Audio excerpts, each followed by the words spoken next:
Lorsque l'on parle de diversité et d'inclusion, la notion de rôle modèle revient fréquemment.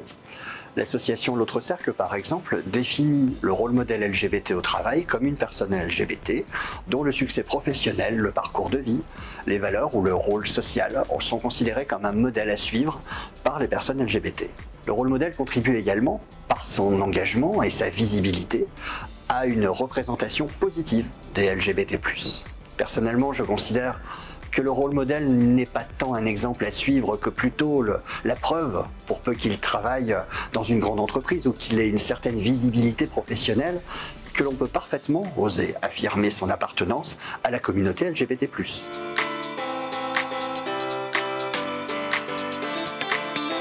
Alors je n'ai jamais caché être un homme gay, ni dans ma vie privée, avec mon entourage, ni au cours de ma carrière auprès de mes collègues. Depuis le lycée, je défends fièrement mes idéaux et je me suis engagé très jeune dans le milieu associatif LGBT.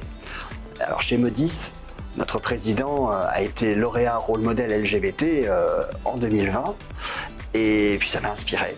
Et j'ai la conviction qu'à mon tour, je peux aider, inspirer, guider d'autres collègues à faire le pas et sans doute être un peu plus visible en tant que personne LGBT dans l'entreprise.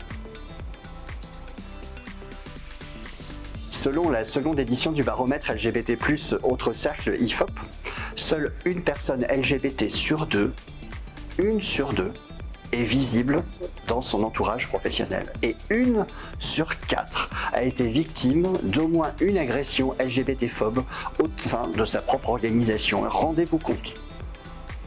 Comment une personne LGBT+, en entreprise, qu'elle soit gay, lesbienne, bisexuelle, transsexuelle, comment peut-elle honorer sa volonté de transparence si elle ne se sent pas libre elle-même de communiquer librement sur l'identité de genre de la personne avec laquelle elle a passé ses vacances, par exemple, avec laquelle elle s'est mariée, avec laquelle elle a décidé d'avoir un enfant, d'élever un enfant? Typiquement, c'est tout à fait dans ce type de situation que malheureusement apparaît le risque de repli. Et ces situations sont encore trop souvent fréquentes. Et c'est ce repli qui va créer de la distance avec ses collègues et face à des moments de vie collective au bureau. Au final, ça risque de pénaliser l'intégration de la personne dans l'entreprise et ce, malgré ses compétences.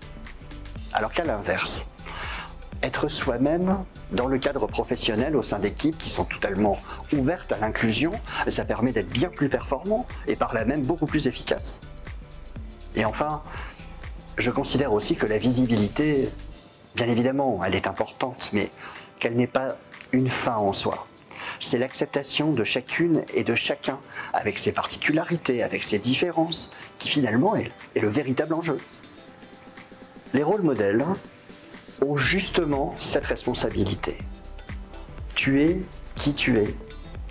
Et ton orientation sexuelle ou ton identité de genre, le chemin que tu as suivi pour l'assumer, n'ont rien à voir avec tes compétences et ton talent. L'entreprise et ses cadres doivent incarner ces valeurs de respect et d'inclusion.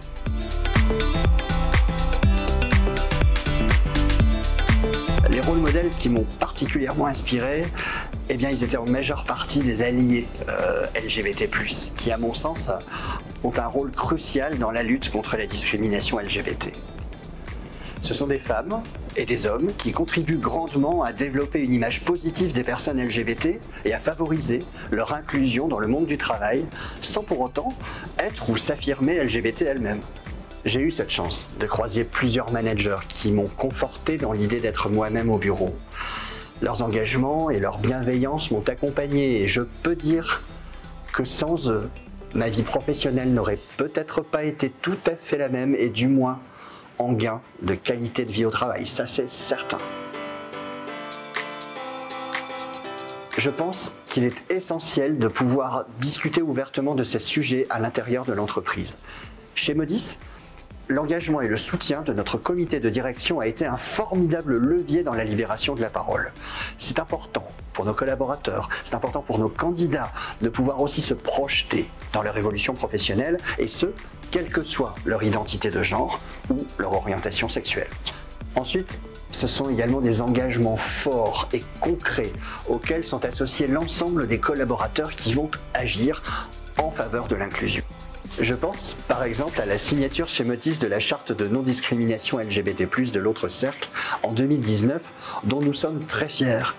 Ou encore à la création du canal Modis Pride, qui est l'un des piliers du programme Incluse Up, mettant en lumière la richesse de toutes les diversités. Une citation d'André Gide plutôt qu'un conseil. Cultivez les différences. Nul besoin de cultiver le reste et qui se retrouvera bien toujours. Mais le rare, l'exceptionnel, l'unique, quelle perte pour tous si cela vient à disparaître.